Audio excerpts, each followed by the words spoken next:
If the past few years have taught us anything, it's that corporate culture can serve as both entertainment and a partial scapegoat for all the world's problems.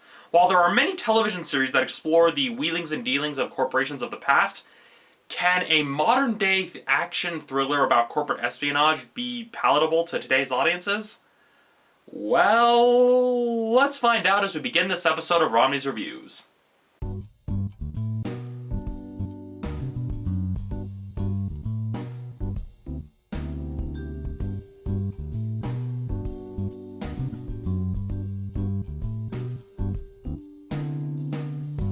There are some good ideas and some good scenes in this film, but for the most part, it's boring.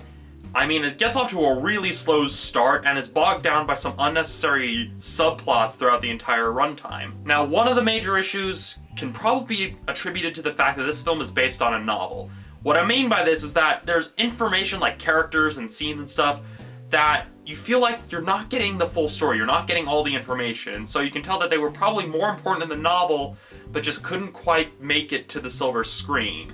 That's just one thing I kept thinking throughout this film. I mean, even if I hadn't known it was based on a novel, it probably would have just felt underdeveloped, but in this case it just feels underdeveloped and feels like we're not getting all the information we need from what we're seeing in the film. Another problem is that the film felt like it had certain scenes and elements that were made to tailor it more towards a mainstream audience, such as an action chase scene and the whole corporate mafia hitman sort of thing. I mean, I understand you want to like actually create stakes for your protagonist, but really, corporate hitman, I'm sorry, but there's just so many problems with that idea, especially if you're engaging in corporate espionage.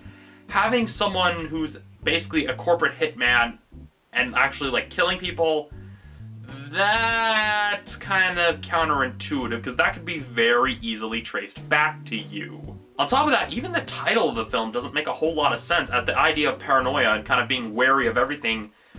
There's like only one or two scenes about where the main character is actually paranoid and actually dealing with that sort of thing, but throughout the rest of the film, the whole thing of paranoia isn't even an underlying theme. The acting in this film is okay, but not too memorable, especially when it comes to the performances of both Harrison Ford and Gary Oldman. They were kind of lacking in the terms of characterization. It felt like there wasn't really that much to their characters, and that really comes across in their performance, where it didn't seem like they had that much to go off of when it came to actually playing these roles.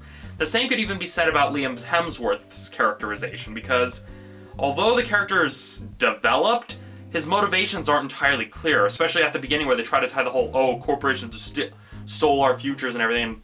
That's not a theme they carry throughout the entire film.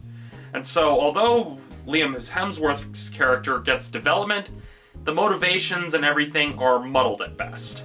If there was one phrase that I could use to summarize this film, it would be wasted potential. I mean, the premise was interesting enough, and they had the elements in the right place. They could have had something like The Next Wall Street, but instead, what we got was basically a mediocre action thriller with not that much action that was basically made to cater to the mainstream audiences. It just felt kind of flat and boring. Had they taken out the action scenes and had trimmed down some of the unnecessary subplots, we could have had a very cerebral yet intense film, but instead, we're left with something that's mostly boring, that had a few good scenes here and there, but they weren't good enough to really carry the entire film.